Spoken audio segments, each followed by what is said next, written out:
আমি টুম্পা অটোওয়ালি পৌঁছে দেবই টাইমলি।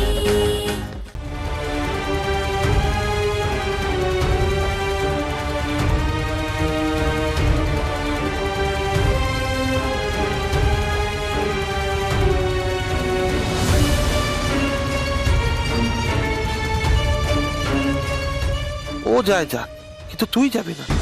তুই উপরে যাওয়া মানে বাড়িভাগ হবে না বাবু। আর বাড়িভাগ না হলে আমার জলের দরে ফলের রস খাওয়া হবে না, টোটাল লস।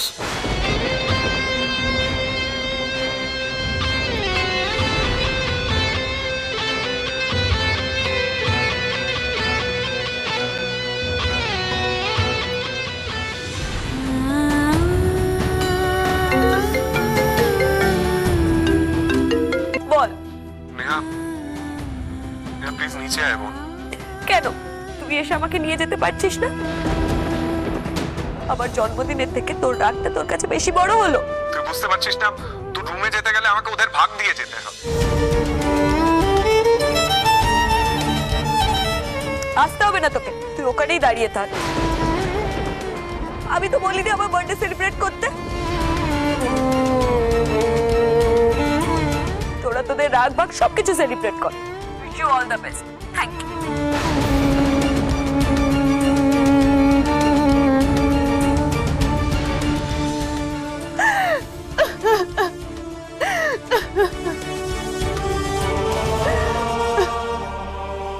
নেহা চল নিচে চল, সবাই ওয়েট করছে। আমি কোথাও যাব না যতক্ষণ না পর্যন্ত আমার দুই দাদা আমাকে একসাথে নিতে আসছে। আমি কোথাও যাব না।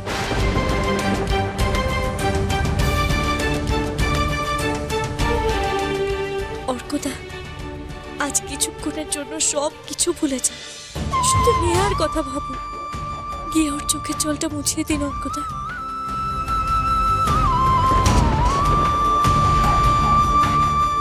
আমি আপনার কাছে নেহার মুখের হাসি ভিক্ষে চাইছি অর্কদা।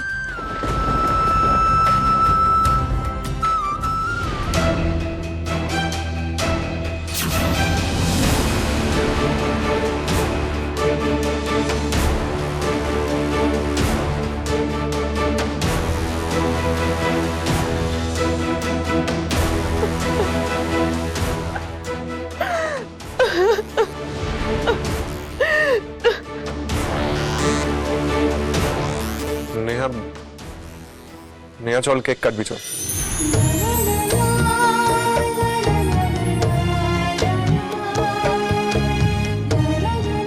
আমি চাই আমার দুই দাদা সব সময় এরকম ভাবেই থাকুক। কোনো ভাগাভাগি চাই না।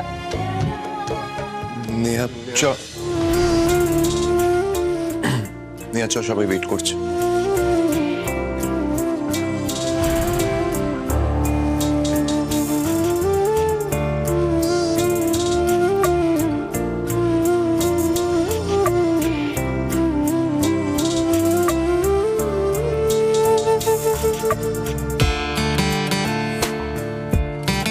জয়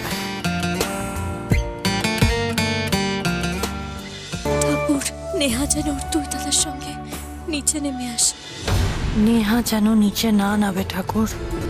এই বাড়িটা ভাগ হলে আমরা ভালো থাকবো।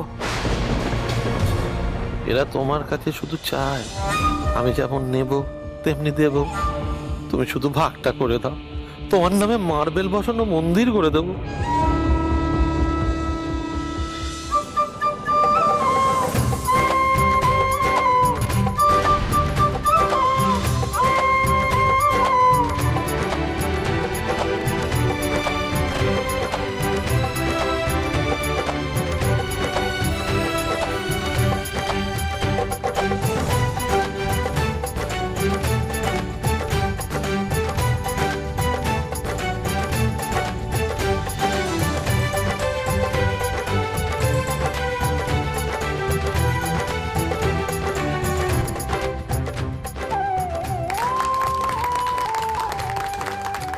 ভজরিদা, তুমি আমাদের সবার একটা ছবি তোলো না।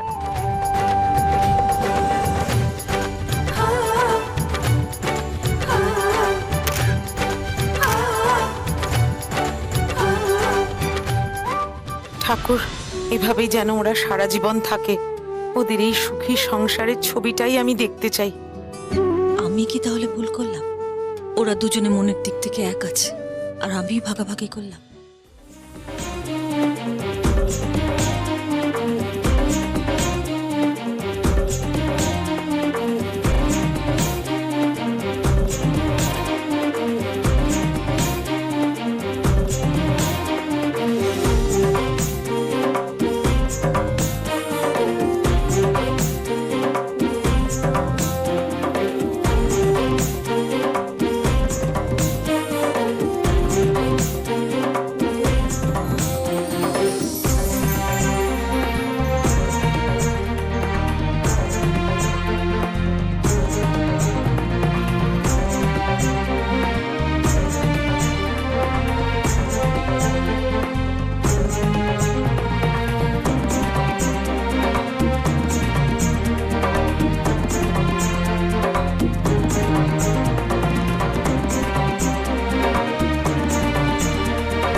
মজুরি, সবার খাবার ব্যবস্থা কর, আজ আমরা একসাথে খাবো। না,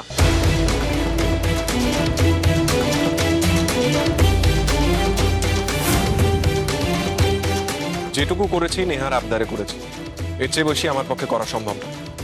আমরা সবার সাথে বসে খেতে পারবো না। আমি দাদা হয়ে বোনের দিকটা বুঝেছি, এবার বোনকেও দাদার দিকটা বুঝতে হবে। যদি মনে হয় আমার খাবারটা আমার ঘরে পাঠিয়ে দিতে পারো, এসো।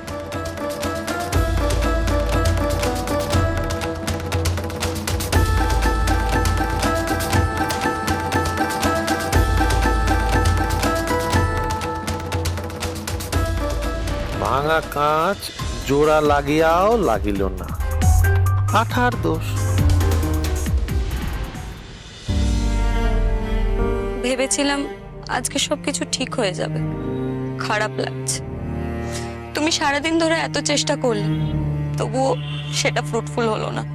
সবাই যদি একসঙ্গে খাওয়া দাওয়াটা করা যেত না, তাহলে কিছুটা হলেও হয়তো হতো। বাট সে তো আবার আগের অবস্থায় ফিরে গেলাম। কেক কাটা অবধি আমি খুব আশায় ছিলাম নেহা, ভেবেছিলাম সবকিছু ঠিক হয়ে যাবে। দাদা যখন তোমার রেখে দেওয়া ড্রেসটা পরেনি, আমি তখনই বুঝেছিলাম এত সহজে সবকিছু ঠিক হওয়ার নয়। আমার জীবনটা কি অদ্ভুত না? কিছু পাওয়ার ভাগ্য নিয়ে হয়তো আমি জন্মাইনি, তাই কিছু পেতে গেলে বারবার এই হাতের ফাঁক দিয়ে গলে যায়। মা নেই, বাবাকে যখন জড়িয়ে ধরলাম, বাবা আমার সঙ্গে সারাক্ষণ লুকোচুরি খেলে গেল। দ্বিতীয় মা হিসেবে যাকে পেলাম, তাকে কখনো মা হিসেবে মেনে নিইনি। আর যখন মেনে নিলাম, ভালোবাসলাম, সেও চলে গেল। কবিতা কাকিমা ফোন ধরেনি? মার হয়তো মনেই নেই আজ আমার বার্থডে। আমি ফোন করেছিলাম কয়েকবার, ধরেনি। মা হয়তো আর এই বাড়ির সঙ্গে সম্পর্ক রাখতে চাইছে না। রেখেই বা কি করবে, কোথায় থাকবে বলো? দাদা আর বাবুদার মধ্যে তো সারাদিন রেশারেশি লেগেই আছে। আমাদের বোধহয় কোথাও একটা ভুল হচ্ছে নেহা।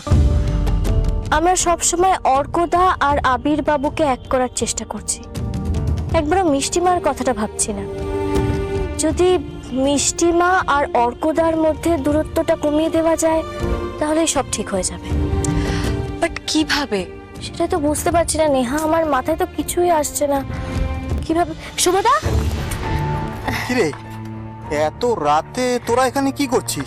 আরে আমরা তো এমনি এখানে হাওয়া খেতে এসেছিলাম, কিন্তু তুমি এত রাতে কোথা থেকে ফিরছো?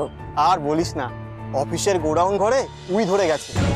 সারা দিন ধরে কীটনাশক স্প্রে করে পেস্ট কন্ট্রোল করছিলাম। কীটনাশকের গন্ধে এমন অবস্থা হয়েছে, টেকা দায়। কালকে তো অফিস বন্ধ ছিল, যাক একটা ছুটি তো পাওয়া গেল। এই আসছি রে। হ্যাঁ হ্যাঁ হ্যাঁ, এসো।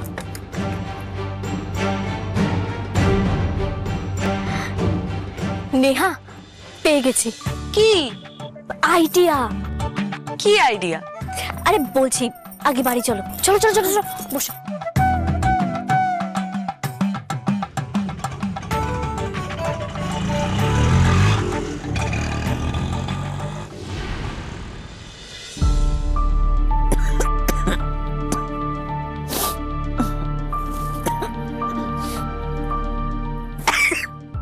মা, কিসের গন্ধ আসছে এরকম?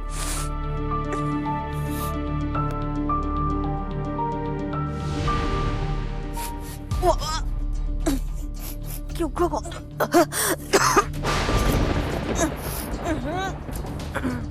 কোথেকে আসছে এরকম গন্ধ? কেউ কিছু স্প্রে করলো নাকি? আয় ভজরি,